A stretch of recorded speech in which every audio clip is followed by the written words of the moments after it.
Howdy, Ags. Welcome to Aggie Growth Hacks, the podcast powered by the McFerrin Center for Entrepreneurship at Texas A&M that is dedicated to highlighting fast-growing Aggie entrepreneurs, learning how they overcame growth challenges with creative hacks, and then connecting them to other entrepreneurs in the Aggie network. I'm your host, Greg Martin, Fighting Texas Aggie class of 2001. And I'm your other host, Chris Hunter, Fighting Texas Aggie class of 1998. Woo! We got a little story for you, Ags. Ross Morel, Fighting Texas Aggie class of 2010, is the CEO of Frogslayer. Frogslayer, in addition to having one of the coolest and the most creative names, is a custom designed software company that has won multiple Aggie 100s. And when you hear how Ross talks about his company and him and where they're going to go, I don't think that they're going to stop winning Aggie 100s anytime soon. So pass it back, Ags, and listen up to Ross as he shares some good bull about Frogslayer. Well, welcome to another episode of Aggie Growth Hacks. Today's show, we've got probably the one of the entrepreneurs that I've been most excited to bring to all of you, Ross Morel, Fighting Texas Aggie class of 2010, and he is the CEO of Frogslayer, which right off the bat, without any doubt, that is the best name of a business that we've had on Aggie Growth Hacks. So welcome, Ross. Thank you so much for joining us. Yeah, thanks, Greg. I appreciate you guys having me. Yeah, so let's jump right into it. We talk a lot about Texas A&M and the times that we've all spent there. Can you share with us what is maybe your favorite Aggie memory? Mostly just all my time living on campus. You know, I would say that's probably just the whole living on campus experience. I was probably most of my favorite memories come from just that experience. And I don't think it was something I necessarily appreciated when I was there and actually living on campus. I think that's most of us, you know. We take things for granted in our young life, and then, we don't really see what we had, right?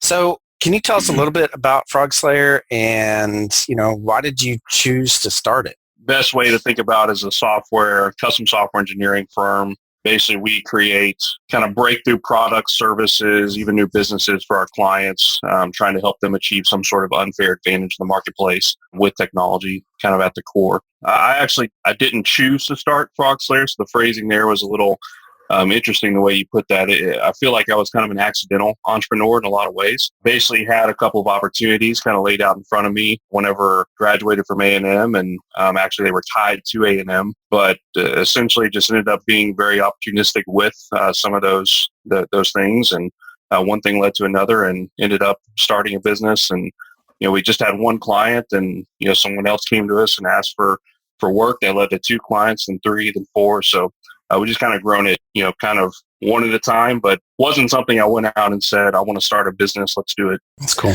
Well, I think that you had told me in the past that you actually were kind of in, if not this business, but you were in a business entrepreneurial venture while you were a student. Is that correct? No, I was actually never in a business when I was a student. So I had a very entrepreneurial job, I would say.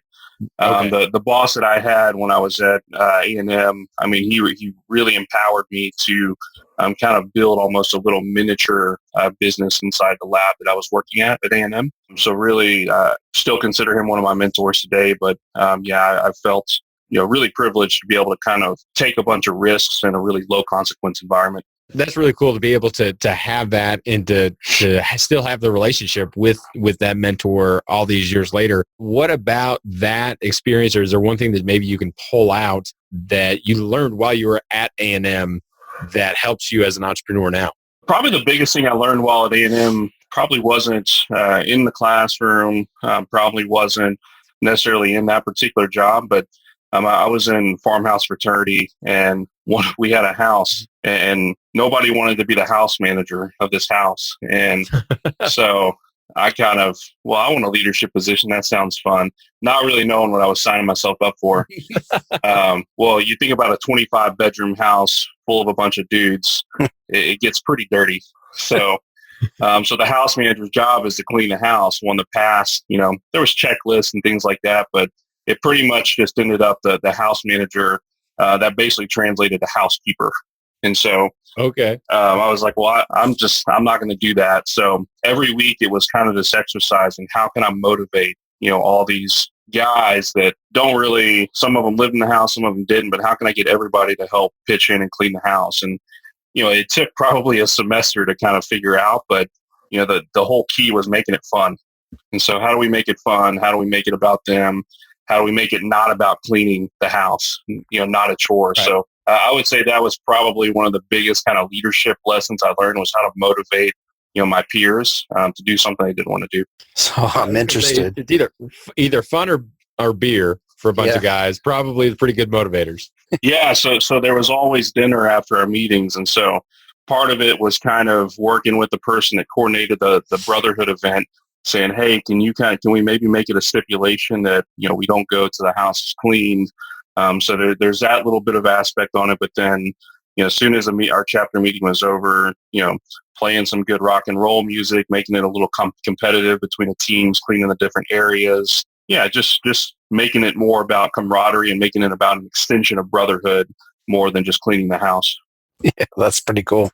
I like that. And yeah, you're right.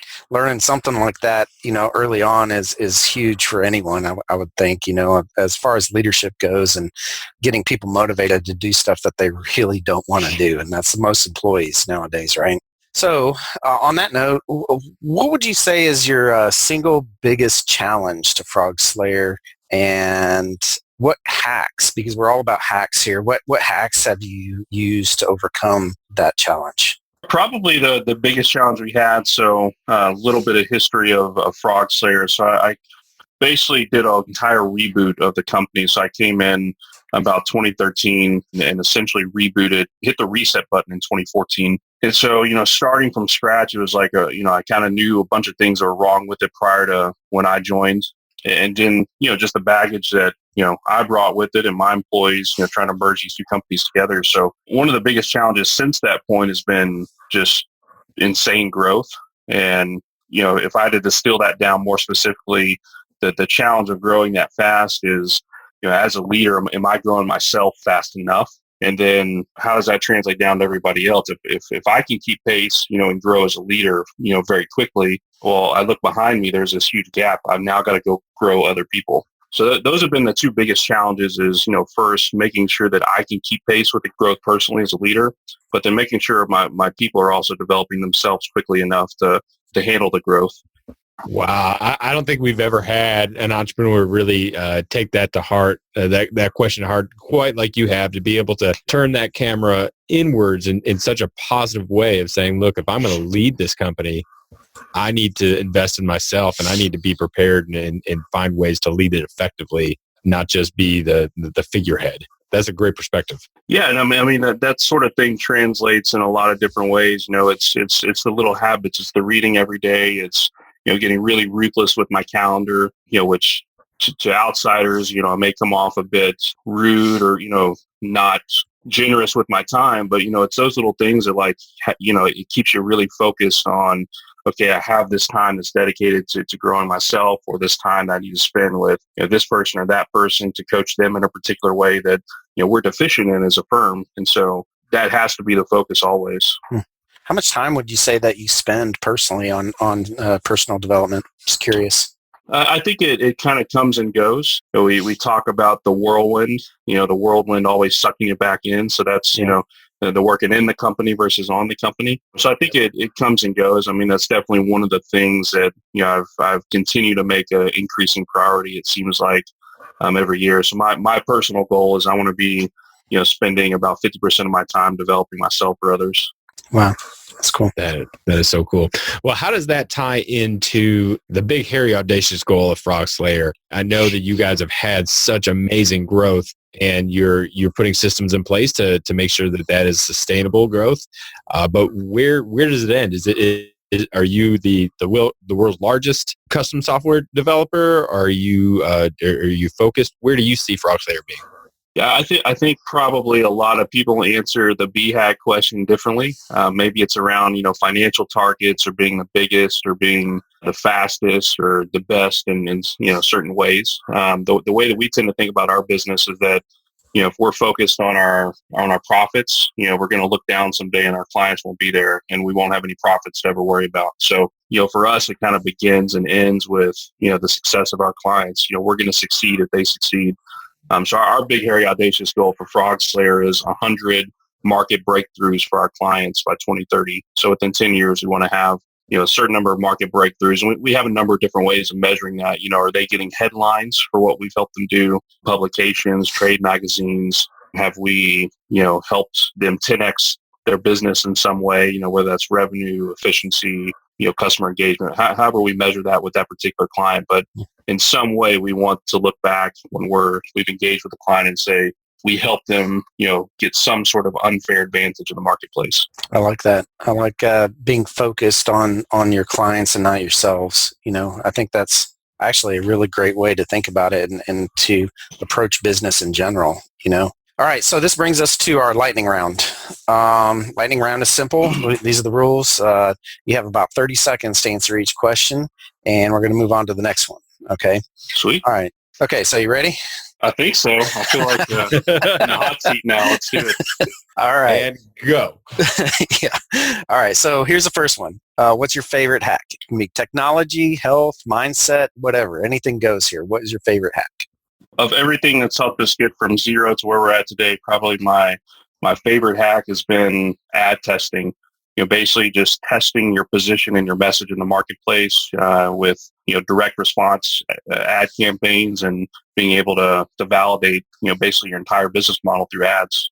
It's a very low cost way of doing that. Love it. What is one book, one podcast, one album, something that you're enjoying, you're getting a lot of value on right now that our listeners need to be aware of?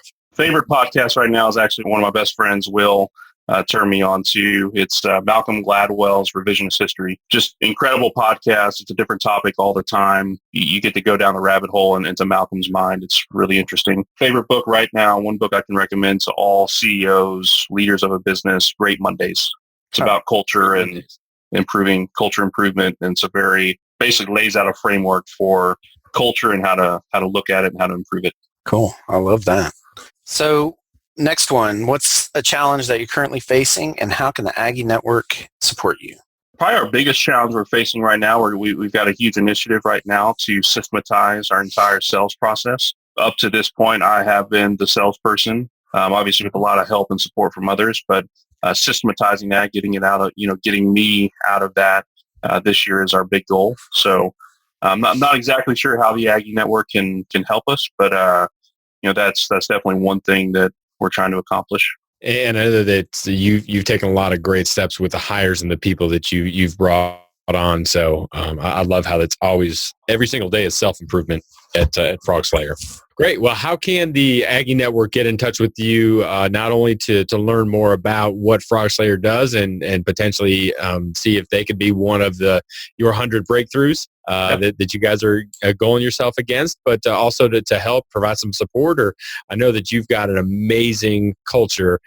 Maybe someone in the Aggie Network want to join y'all. What's the best way to get in touch with you? Yeah, probably best way to reach out to us is we got a phone number on our website. You can also just email howdy@frogslayer.com. Kind of best way to keep up with what's going on. We need lots of great Google reviews, by the way. So if they want to help us, go give us a nice 5-star rating on Google. Help us keep our search ranking up. But also just keep up with us on Facebook, Instagram, kind of all the social media platforms. Great way to kind of get inside scoop on Frogslayer, what we're up to, what our clients are up to, and stay connected. Well, I can attest that the Frogslayer LinkedIn game is pretty strong. So good. That's pretty good. Shout out to Holly on that one. There you go. So, but thank you so much, Ross, for joining us today. Thank you for sharing your wisdom and being so open and honest with our community. Can't wait to see what Frogslayer continues to do, and I can't wait to be there with you as you're helping 100 of your clients achieve breakthroughs. So, thanks so much for being part of us. Absolutely, yeah. Thank you, Greg. Thank you, Chris. I appreciate it. Happy to be here anytime. How about that, Ags? Was that amazing or what? There's some valuable hacks that Ross shared with us. What was your favorite, Greg? Chris, I think the favorite thing that Ross said that I really picked up on was his mindset and his desire to grow and improve and invest in himself. I think that every entrepreneur that leads fast-growing companies, they realize that they have to invest in themselves. But a lot of the way that Ross approaches it is, how can I constantly make myself better? Not from a selfish standpoint, but from a standpoint of, I want to lead this team. I want to really help it grow to achieve the goals that it has. And the way that he has to do it, he realizes he has to do it is that he has to get better himself, and is so, I think the term he used was fanatical about making sure that nothing gets in the way of that. Well, before I go into mine, I want to kind of piggyback on that. I 100% agree. And I was amazed at the amount of time that he spends. When we asked him, how much time do you truly spend? 50% of his time developing himself and others. I mean, that is amazing. And I 100% agree with you that that's a pretty cool hack right there. Yeah. Any business owner that can spend that amount of time and really force your schedule into that instead of being caught in the whirlwind is just amazing. So I think mine is a no-brainer, right? If you know me, I'm a marketer, right? When he said that ad testing, right? And I knew you were going to love that. I think that using ads to test out ideas and validate them is just one of the most brilliant things that you can do. I first read about that, way back in the day when I read 4-Hour Work Week by Tim Ferriss. He actually used ads, right? The name of his book was going to be completely different, right? In fact, the name of his book was completely different in his mind, but he tested out.